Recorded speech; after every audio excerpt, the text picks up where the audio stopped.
नमस्कार दोस्तों, मैं हूं एक्स जैन। स्वागत है आपका अपने YouTube चैनल में केमिस्ट्री में। तो अपन बात कर रहे थे केमिस्ट्री में। आज हम बात करेंगे चैप्टर नंबर 3 है इलेक्ट्रोकेमिस्ट्री, दैट इज विद्युत रसायन। तो ये 12th का 3rd चैप्टर है और RBSE में ये 4 नंबर का चैप्टर है। इसमें थ्योरी में न्यूमेरिकल और एप्लीकेशन बेस्ड क्वेश्चन आपसे पूछ सकता है। तो पहले अपन पढ़ते हैं इलेक्ट्रोकेमिस्ट्री। तो इसमें पहले अपन को यह पता होना चाहिए कि इलेक्ट्रोकेमिस्ट्री होती क्या है, विद्युत रसायन होता क्या है।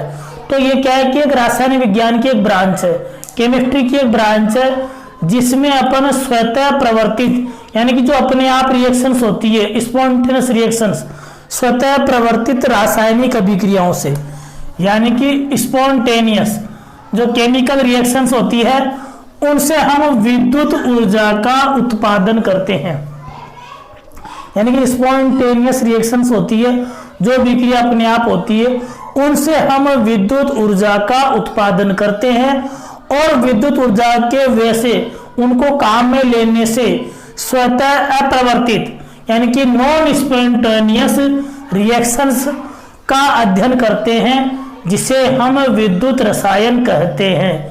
यानी कि रसायन विज्ञान की वह शाखा जिसके अंतर्गत स्वतः प्रवर्तित रासायनिक अभिक्रियाओं के से विद्युत ऊर्जा का उत्पादन एवं विद्युत ऊर्जा के व्यय से स्वतः अप्रवर्तित रासायनिक अभिक्रियाओं का अध्ययन किया जाता है, उसे हम विद्युत रसायन कहते हैं। तो यह तो होगी परिभाषा। और इसमें मेन चीज है विद्युत रसायन में कि इसमें ऑक्सीकरण एवं अपचयन, यह इसका मेन बेसिक है कि कोई सी भी इलेक्ट्रोकेमिस्ट्री की रिएक्शंस होगी उसमें रेडॉक्स तो होगा ही होगा, यानी एक का ऑक्सीकरण दूसरे का अपचयन। तो बेसिक थीम इसमें रहती है कि रेडॉक्स अभिक्रिया होती है, यानी कि विद्युत रसायन में ऑक्सीकरण व अपचयन तो होता ही होता है। तो ये तो इसकी मेन बात थी। अब अपने आता है कि एक अपने विद्युत अपघटन चालक है। तो पहले अपन बात करेंगे, क्वेश्चन आता है धात्विक चालक व विद्युत अपघटनी चालक में अंतर क्या है। तो 1 नंबर में आपसे पूछ सकते हैं ये कि धात्विक चालक क्या होते हैं, विद्युत अपघटनी चालक क्या होते हैं, या इनमें अंतर पूछ ले। तो देखिए, धात्विक यानी कि मेटेलिक कंडक्टर्स, एक होता है विद्युत अपघटनी चालक, इलेक्ट्रोलिटिक कंडक्टर्स। तो धात्विक चालक में क्या होता है, धारा का जो प्रवाह है, जो करंट का फ्लो होगा, वो केवल और केवल होगा इलेक्ट्रॉन के गमन के द्वारा। इलेक्ट्रॉन के गमन के द्वारा इनमें क्या होता है, धारा का प्रवाह होता है, करंट फ्लो होता है इसमें इलेक्ट्रॉन के द्वारा। जैसे लोहा गर्म है तो इलेक्ट्रॉन के गमन के द्वारा उसमें क्या हो रही, धारा का प्रवाह हो रहा है। विद्युत अपघटनी में चालकों में आयनों के गमन के द्वारा, इनमें धारा का जो गमन होगा वो आयनों के गमन के द्वारा होगा। एक अंतर तो ये हो गया। अब इसमें इलेक्ट्रॉन गमन कर रहा है तो पदार्थ तो वही का वही है, तो पदार्थ का गमन नहीं होता इसमें। तो इसमें क्या है, पदार्थ का प्रवाह नहीं होता है, यानी कि जो चिमटा है, लोहा है, वो वही का वही है, वो वहां से उठ के नहीं जा रहा है। इसमें आयनों का गमन होता है, क्योंकि जो अपघटनी चालक है वो वियोजित होंगे, उसके आयन गमन करेंगे, धनायन और ऋणायन गमन करेंगे। तो यहाँ पर पदार्थ का प्रवाह होता है। विद्युत अपघटनी चालकों में पदार्थ का प्रवाह होता है।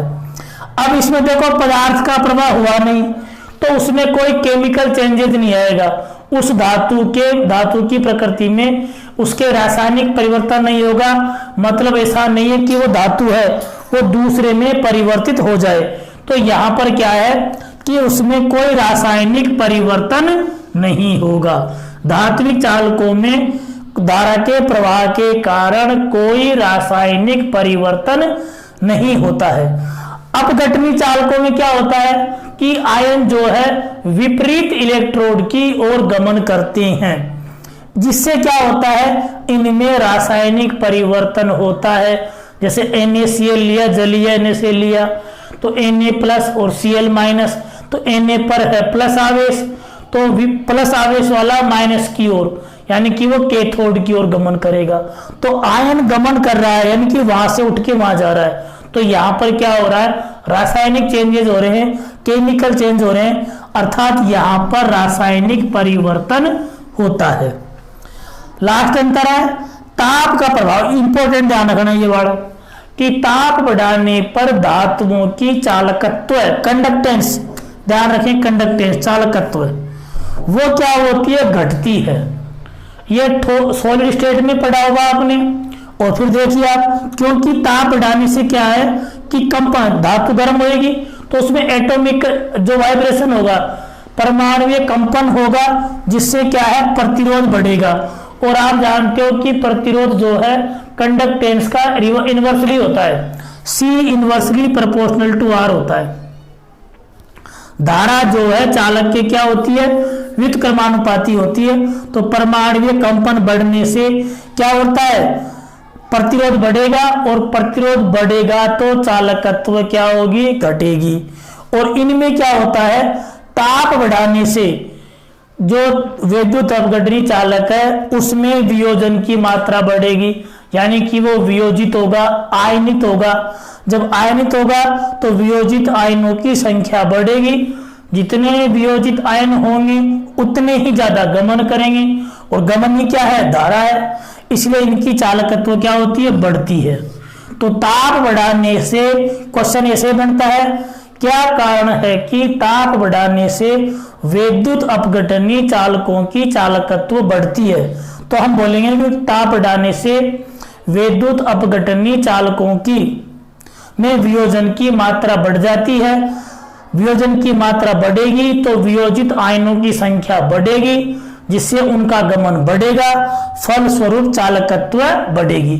तो ये आपके अंतर था धात्विक चालक व विद्युत अपघटनी चालक में अंतर। और एक ये क्वेश्चन हो गया, धात्विक चालकों की चालकत्व घटती है ताप बढ़ाने से, और विद्युत अपघटनी चालकों की चालकत्व क्या होती है, बढ़ती है।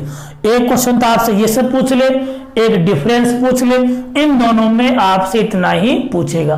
अगली बात करेंगे अपन विद्युत अपघट्य क्या होते हैं, कौन कौन से होते हैं, कितने प्रकार है, क्या उनकी प्रॉपर्टी है, किस पर वो निर्भर करते हैं। तो देखते हैं विद्युत अपघट्य। यह है विद्युत अपघट्य। तो विद्युत अपघट्य क्या होते हैं, वे पदार्थ जो पिघली अवस्था में, यानी मेल्टिंग स्टेट में, पिघली अवस्था में, यानी उसको पिघला दिया अपन ने, या जलीय विलयन में, जल में घोल दिया, तो उनमें विद्युत धारा का चालन होता है, यानी कि विद्युत धारा का प्रवाह होता है।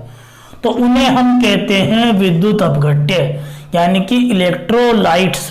तो वे पदार्थ जो जलीय विलयन में या पिघली अवस्था में, यानी कि उनको पिघला दिया, मेल्ट कर दिया, तो उनमें विद्युत धारा का यदि चालन हो तो उन्हें हम कहते हैं विद्युत अपघट्य, दैट इज इलेक्ट्रोलाइट्स।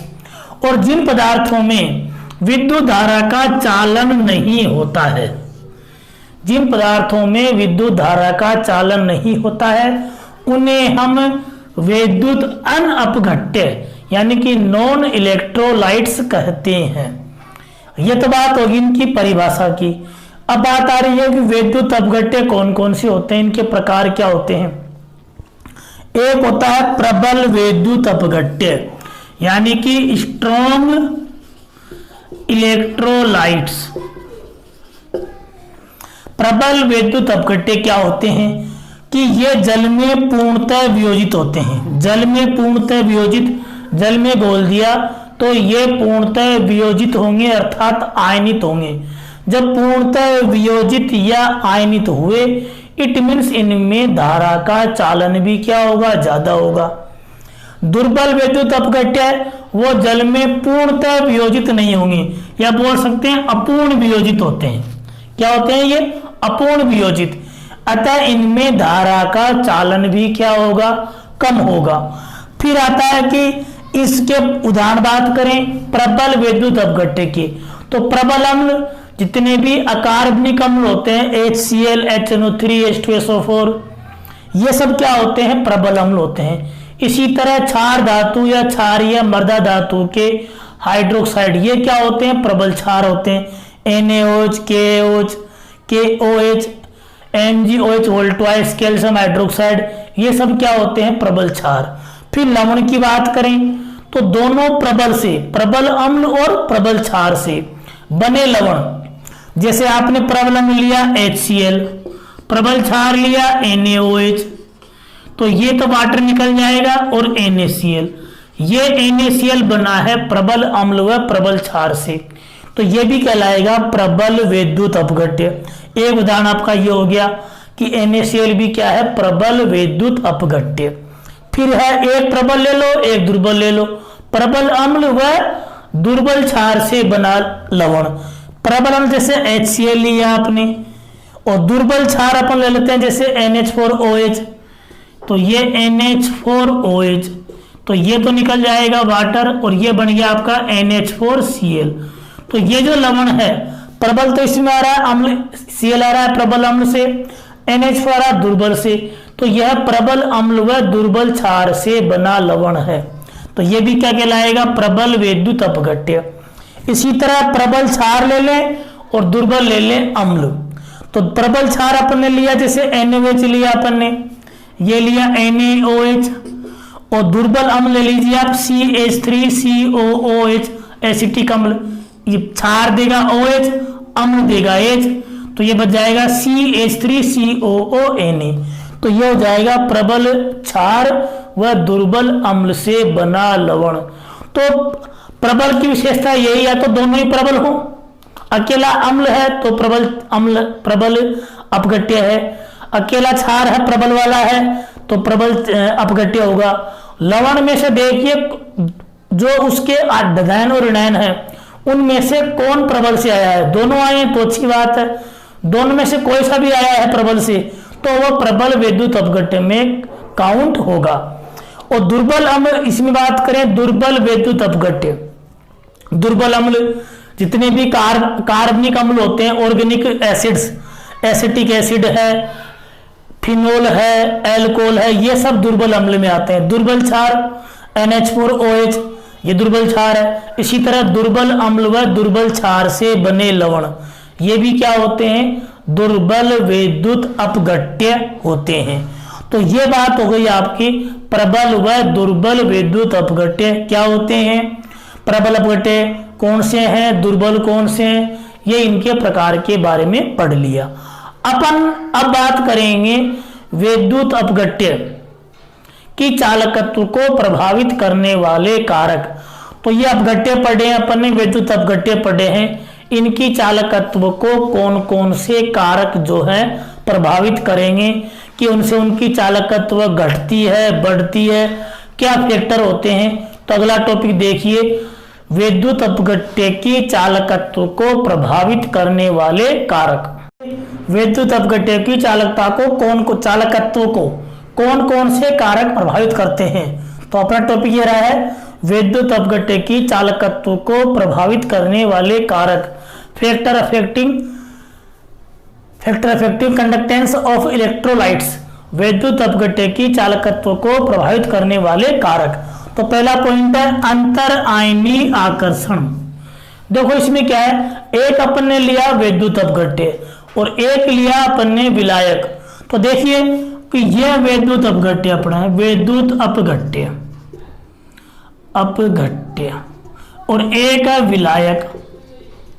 यदि विद्युत अपघट्य के आयन, जैसे अपन ने लिया NaCl, विलायक मान लीजिए जल है, वाटर, यानी कि H+OH-, ये Na+ और Cl-, तो विद्युत अपघट्य के आयनों के मध्य आकर्षण, इसे बोलेंगे इंटर आयनिक इंटरेक्शन। तो अंतर आयनिक आकर्षण यानी कि इनमें जो आकर्षण है इस विलायक के आकर्षण के साथ जो होता है उससे ज्यादा है। ऐसा मान लीजिए ये हस्बैंड है और ये वाइफ, दुल्हन है, दूल्हा और दुल्हन है, और ये पेरेंट्स से, ऐसे मानिए आप। अब ये दुल्हन विदा हो रही है, पेरेंट्स से गले मिल रही है, तो अगर ये ज्यादा मिल रही है, रो रही है, बार बार इसके साथ जा रही है, तो इसके साथ अटैचमेंट नहीं हो पा रहा। और इनमें अगर प्रेम ज्यादा है तो इससे अटैचमेंट कम होगा। तो अंतर आयन यानी अपघट्य के आयनों के मध्य आकर्षण ज्यादा होगा, तो वो विलायक में क्या घुलेगा नहीं। और विलायक में जो होते ही घुलते हैं उसे बोलते हैं विलायकन ऊर्जा। अगर वो जल है तो बोल देंगे जल योजन ऊर्जा। तो ये तो है अंतरायनीय ऊर्जा और ये हो गई विलायकन ऊर्जा। यानी अंतरायनीय आकर्षण ऊर्जा का मान विलायकन ऊर्जा से ज्यादा हो तो यह घुलेगा नहीं, और क्या होगा, इसकी जो चालकत्व है वो कम हो जाएगी। यानी कि अंतर आयनीय आकर्षण ज्यादा होगा किससे, विलायकन आकर्षण, यानी विलायक के साथ आकर्षण से ज्यादा है तो उसकी चालकत्व क्या हो जाएगी, कम हो जाएगी। तो ध्यान रखना ये अंतर आयन यानी विद्युत अपघट्य के आयनों के मध्य यदि आकर्षण विलायक के साथ होने वाले आकर्षण से ज्यादा है तो उस विद्युत अपघट्य का वियोजन कम होगा। वियोजन कम होगा तो उसकी चालकत्व क्या होगी, घटेगी। तो ये तो बात होगी पहले पॉइंट की। दूसरा है आयनों का विलायकीयन, ये इसका रिवर्स हो गया। यानी कि विद्युत अपघट्य का जो विद्युत अपघट्य को जल में विलायक में घोलते हैं, विलायक के साथ वो उसमें घुल जाता है, विलायक के साथ अभिक्रिया कर लेता है, यानी कि जल योजन ऊर्जा का मान ज्यादा हो जाता है तो उस अपघट्य का वियोजन बढ़ जाता है, अर्थात उस वियोजन बढ़ेगा तो उसकी चालकत्व बढ़ेगी। यानी कि यहां पर बोल सकते हैं आयन आयन आकर्षण इज लेस देन आयन विलायक आकर्षण। तो यानी विलायकियन आकर्षण के साथ क्या हो, ज्यादा हो। इनका आपस में आकर्षण विलायक के साथ आकर्षण से क्या हो रहा है, कम हो रहा है। यानी कि इसके साथ ये भग रहे हैं ये, तो क्या होगा, विलायक के साथ जुड़ेगा वो तो उसका वियोजन बढ़ेगा और उसकी चालकत्व क्या हो जाएगी, बढ़ जाएगी। तीसरा है विलायक की विस्कासिता यानी विस्कोसिटी, श्यानता जिसे बोलते हैं। विलायक जितना श्यानता होती है, फ्लो ऑफ रेजिस्टेंस यानी कि द्रव के प्रवाह का विरोध। द्रव जितना गाढ़ा होगा उसका प्रवाह उतना ही कम होगा, अर्थात उसकी श्यानता उतनी ही ज्यादा होगी। गाढ़ा विलायक होगा यानी कि विस्कासता उसकी ज्यादा है, तो विलेय पदार्थ यानी अपघट्य है, विद्युत अपघट्य उसमें पूर्णतः घुलेगा नहीं, पूर्णतः वियोजित घुलेगा नहीं, यानी कि सोल्यूबल नहीं होगा। सोल्यूबल नहीं होगा इट मीन्स वो उसमें वियोजित नहीं होगा तो उसकी चालकत्व क्या हो जाएगी, घट जाएगी। तो विलायक की विस्कासिता व्युत्क्रमानुपाती चालकत्व, विस्कासिता ज्यादा है तो विद्युत अपघट्य की चालकत्व क्या हो जाएगी, कम हो जाएगी। फिर है विलयन की सांद्रता। विलयन जितना सांद्र है यानी कि जितना गाढ़ा है तो उसमें वियोजित आयनों की संख्या उतनी ही कम होगी। और आपने पढ़ा भी होगा कि तनुता बढ़ाने पर वियोजन या आयनन की मात्रा बढ़ती है। आयनन की मात्रा बढ़ेगी यानी कि वियोजित आयनों की संख्या बढ़ेगी। वियोजित आयनों की संख्या बढ़ती है इट मीन्स आयनों का गमन क्या होगा, ज्यादा होगा। आयनों का गमन ज्यादा होगा तो उसकी चालकत्व क्या होगी, बढ़ेगी। तो यहां बोल सकते हैं सांद्रता बढ़ने पर चालकत्व घटती है, और यह सांद्रता घटाने पर, सांद्रता घटाने मतलब तनुता बढ़ाने पर चालकत्व क्या होती है, बढ़ती है। ताप की बात करें, ताप बढ़ाने पर अणुओं में गतिज ऊर्जा बढ़ेगी, गतिज ऊर्जा बढ़ेगी तो क्या होंगे, अणु टकराएंगे, टकराएंगे तो वियोजित होंगे, और वियोजित होंगे तो उसकी चालकत्व क्या होगी, बढ़ेगी। अब मैं इनको शॉर्ट में लिखता हूं आपको कि कैसे अपन इसको शॉर्टकट में और अच्छी तरह याद कर लें। तो यहां देखिए अपन बात कर सकते हैं कि आयन आयन आकर्षण ज्यादा हो, आयन विलायक, तो क्या होगी, इस पहले पॉइंट में चालकत्व जो है घटेगी। इसको इस तरह याद कर लीजिए। और यहां पर बात करें, उल्टा लिख दें इसका, आयन आयन आकर्षण इज लेस देन आयन विलायक आकर्षण। तो यहां इसको आकर्षण ऊर्जा बोल सकते हैं या विलायकन ऊर्जा बोल सकते हैं, एक ही बात है। तो यहां पर चालकत्व जो है बढ़ेगा, विलायक की विस्कासिता बढ़ी तो विस्कासिता व्युत्क्रमानुपाती, विस्कासिता ज्यादा है, चालकत्व क्या होगी, कम होगी, क्योंकि विलायक जितना गाढ़ा होगा उसमें विलायक जो अपघट्य है वो कम घुलेगा और वियोजित आयनों की संख्या क्या होगी, कम होगी। यह बात करें सांद्रता ज्यादा है तो चालकत्व क्या है, कम है। या और बोल सकते हैं तनुता, तनुता बढ़ेगी तो चालकत्व ये तो घटेगी, सांद्रता ज्यादा है चालकत्व कम है। या तनुता बढ़ा दी अपन ने तो चालकत्व बढ़ गया, शॉर्टकट में सो गया। ताप समानुपाती चालकत्व। तो इस तरह 5 पॉइंट हो गए। अंतर आयनीय आकर्षण यानी आयनों के मध्य आकर्षण ज्यादा है तो वो विलायक से अटैचमेंट नहीं हो पाएंगे, यानी कि विलायकन ऊर्जा का मान क्या है, कम है, उनके आयनों के मध्य आकर्षण ऊर्जा का मान ज्यादा है तो चालकत्व विद्युत अपघट्य की घटेगी। और विलायकन आकर्षण में यानी क्या है कि उनका जो आयनों के मध्य आकर्षण है यानी आकर्षण ऊर्जा है वो विलायकन ऊर्जा से ज्यादा कम है, यानी कि विलायकन ऊर्जा का मान ज्यादा है तो उसकी चालकत्व क्या होगी, बढ़ेगी। विलायक की विस्कासिता ज्यादा होगी यानी कि वो गमन कम करेगा, विलायक गाढ़ा होगा, विस्कासिता ज्यादा होगी तो वो वियोजित आयनों की संख्या उसमें कम होगी और उसकी चालकत्व क्या होगी, कम होगी। विलयन की सांद्रता प्रबल अपघट्य कोई सा भी हो, सांद्र यानी गाढ़ा है तो उसमें वियोजित आयनों की संख्या कम होगी तो चालकत्व कम होगी। सांद्रता कम कर दी अर्थात तनुता बढ़ा दी तो उसमें वियोजित आयनों की संख्या बढ़ेगी अतः चालकत्व बढ़ेगी। ताप है, ताप बढ़ाने से अणुओं की गतिज ऊर्जा बढ़ती है, गतिज ऊर्जा बढ़ेगी तो क्या होगा, वियोजित आयनों की संख्या बढ़ेगी अर्थात चालकत्व बढ़ेगी। तो यह आज अपना टॉपिक था विद्युत रसायन में उसकी परिभाषा क्या है, अपघट्य क्या क्या होते हैं, प्रबल क्या होते हैं, दुर्बल क्या होते हैं और विद्युत अपघट्य की चालकत्व को प्रभावित करने वाले कारक। यह आज अपना इलेक्ट्रोकेमिस्ट्री का फर्स्ट वीडियो था। इसके बारे में बताएं कैसा लगा आपको, अच्छा लगे तो कमेंट्स में लिख के बताएं आप, और कोई कमी है तो बताएं आप। इस अपने यूट्यूब चैनल को लाइक करें, शेयर करें दोस्तों में, सब्सक्राइब कराएं, जानते हो आप, ताकि सभी को घर बैठे अच्छा मैटर मिल सके और अपने अच्छे नंबर आ सके।